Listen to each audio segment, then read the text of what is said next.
Hello mga ka-lechon lovers. Ito po ang aming lechon ngayong araw. Native na lechon. Sa Charing Alex Lechon House sa may Bulwang Numancia, front of Sea Oil, near Yamaha and Ramboys. Sa mga gustong mag-ali, everyday po kami may ali lechon, Andy rice, free soft drinks.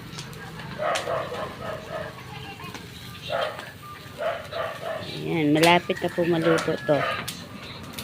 Kaya, go na kayo sa Charing Alex Lechon House. Huwag pigilan ang takam.